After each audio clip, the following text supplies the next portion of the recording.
सुप्रभात बच्चों। आज हम लोग कवि सर्वेश्वर दयाल सक्सेना द्वारा रचित कविता पेड़ का दर्द पढ़ेंगे। कवि सर्वेश्वर दयाल सक्सेना आधुनिक हिंदी साहित्य के बहुमुखी प्रतिभा संपन्न साहित्यकार हैं। प्रकृति प्रेम तथा सामाजिक जागरूकता के कारण नई कविता के कवियों में उनका नाम प्रमुखता से लिया जाता है। सर्वेश्वर दयाल सक्सेना की कविता में प्रकृति तथा पर्यावरण के प्रति जागरूकता एवं पेड़ पौधों के प्रति लगाव देखने को मिलता है। वे प्रकृति, जंगल तथा पेड़ पौधों के लिए अपने दायित्वों के प्रति सजग ही नहीं बल्कि इससे जुड़ी समस्याओं को उन्होंने मुखर होकर समाज के सामने प्रबलता से रखा है।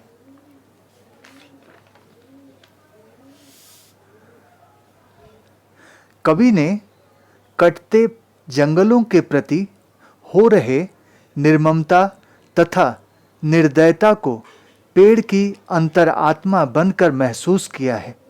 कवि ने पेड़ का दर्द कविता में पेड़ के व्यथा को प्रखर अभिव्यक्ति देते हुए इस अन्याय के प्रति अपनी पीड़ा एवं रोष को भी व्यक्त किया है।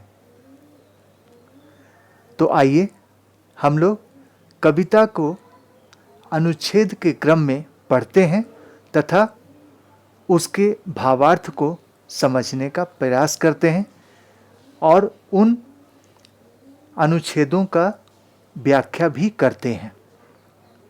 प्रथम अनुच्छेद इस प्रकार है।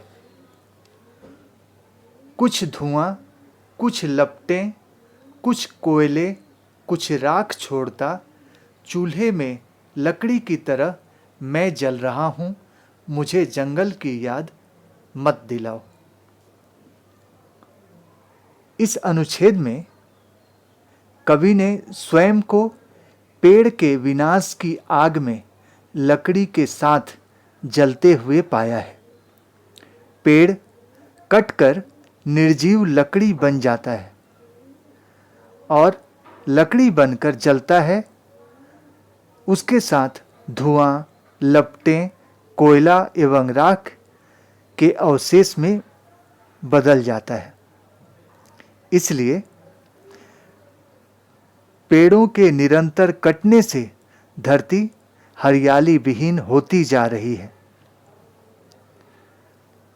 कवि दुखी होकर कहते हैं कि उन्हें जंगल की याद अब नहीं दिलाई जाए।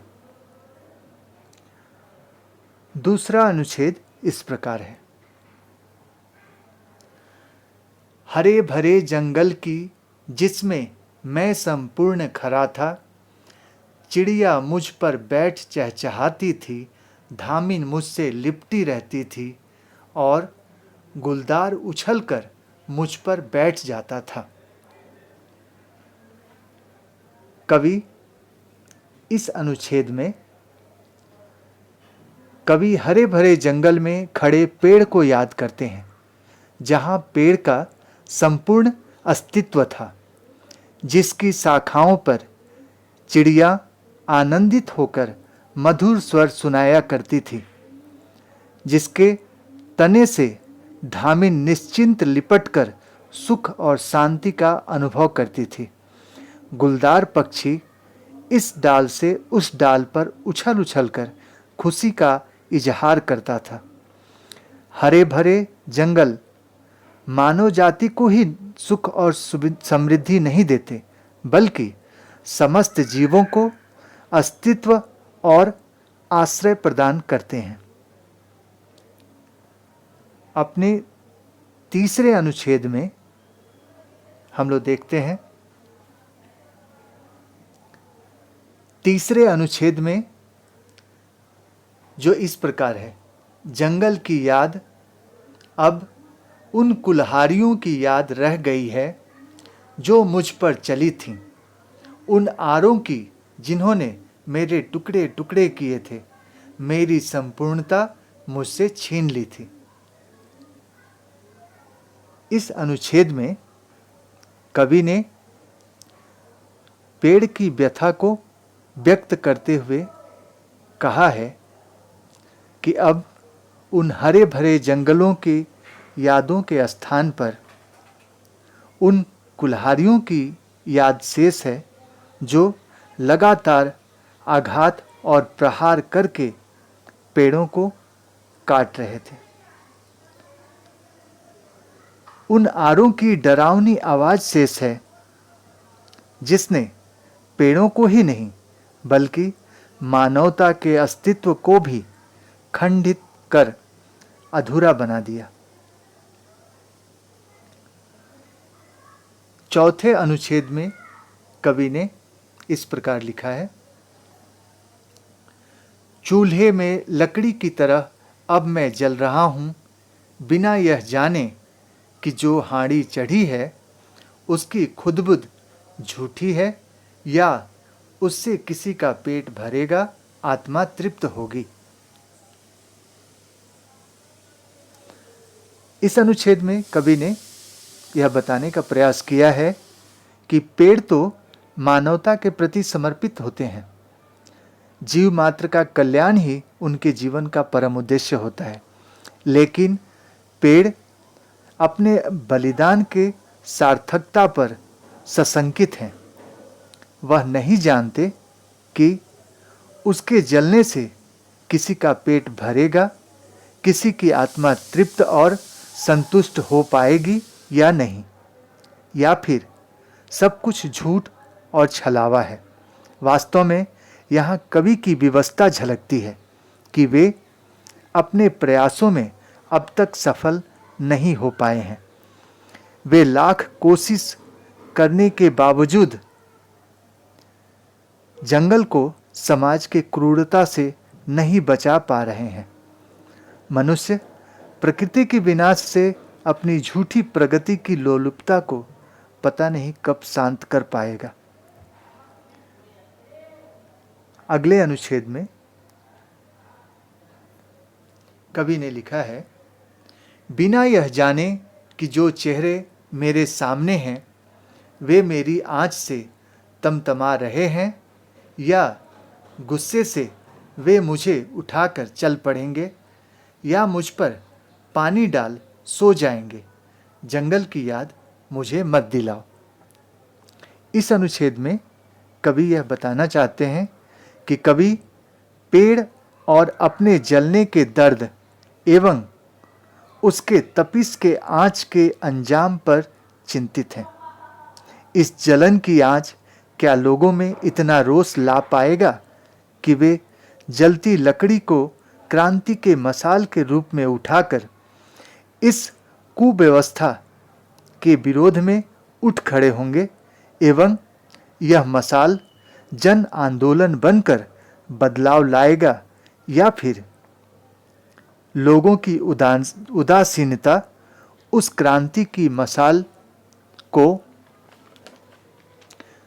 उस क्रांति के मसाल के लौ को चिंगारी से ज्वाला बनने के पहले ही उसे बुझा देंगे और जंगलों को फिर से हरा भरा करने का कवि का स्वप्न टूटकर बिखर जाएगा। कवि कहते हैं कि अगर परिणाम ऐसा ही होना है तो फिर जंगलों की याद उन्हें नहीं दिलाई जाए। अगले अनुच्छेद में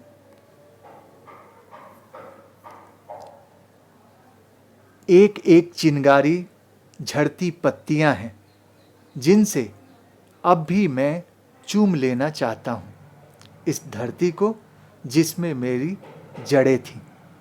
इन पंक्तियों में कवि आशा और निराशा के बीच गोते लगाते कवि हृदय को चिंगारियों में पेड़ की असहाय झड़ती पत्तियां दिखती हैं जिन्हें वह चूम लेना चाहते हैं। उनका मन उदास होने पर भी दृढ़ संकल्प है वे इस संघर्ष को गले लगाना चाहते हैं, इसलिए मानस के उस धरती को भी चूम लेना चाहते हैं जिसमें उनका संकल्प गहराई तक पेड़ों की तरह जड़ें जमा चुका है। कवि ने अपनी इस कविता के माध्यम से संसार को यह संदेश दिया है कि प्रगति और विकास के अंधे दौड़ में मानव जंगल और पेड़ के महत्व को दरकिनार न करके जीवन और मानव के अस्तित्व में उसकी भागीदारी का आदर करे एवं जंगल तथा पेड़ पौधों को नष्ट होने से बचाए। इसी में धरती और इस पर रहने वाले जीवों का कल्याण है। इस प्रकार कवि ने अपने विचारों को व्यक्त किया है। इस कविता पर विभिन्न प्रकार के प्रश्न पूछे जाते हैं, जिसमें यह प्रश्न काफी प्रचलित है। प्रश्न है, पेड़ का दर्द कविता का मूल भाव या सारांश लिखें।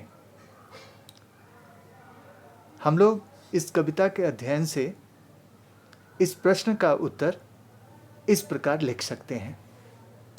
प्रस्तुत कविता पेड़ का दर्द में कवि नष्ट हो रहे जंगलों के प्रति अपनी व्यथा को व्यक्त करते हुए कहते हैं कि धुआं, लपटें, कोयला और राख छोड़ते हुए वे चूल्हे में लकड़ी की तरह जल रहे हैं। कवि को जंगल के कटने का दुख है, इसलिए वे चाहते हैं कि उन्हें पेड़ और हरियाली विहीन जंगलों की याद न दिलाई जाए। कवि उस समय को याद करते हैं जब जंगल में पेड़ पत्तियों, फूलों और फलों से हरा भरा खड़ा था। चिड़िया उस पर चहचहाती थी, धामिन उस पर लिपटी रहती थी, गुलदार आनंद से इस डाल से उस डाल पर उछलता रहता था। वर्तमान समय में कवि को जंगल की जगह लगातार प्रहार करती कुल्हाड़ियों की यादें बची है। पेड़ों को खंडित करते आरों की आवाज शेष है। कवि स्वयं को भी पेड़ों की तरह खंडित और अधूरा पाते हैं।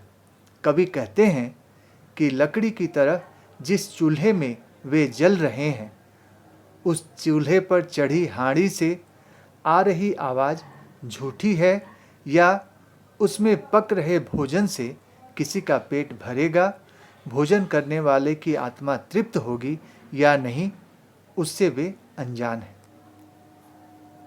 कवि नहीं जानते कि उनके लकड़ी के साथ जलने से उत्पन्न आंच से जो लोग आक्रोशित हैं, वे उनके साथ व्यवस्था के विरोध में चल पड़ेंगे या वे लोग उस आंच पर पानी डालकर बुझा देंगे। दुविधा के ऐसे समय में कवि जंगल की याद दिलाने से मना करते हैं।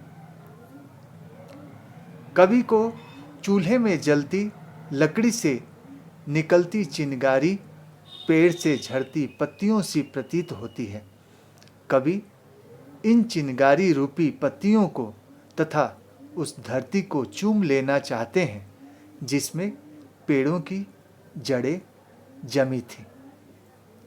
इस प्रकार हम इस प्रश्न का उत्तर लिख सकते हैं। धन्यवाद।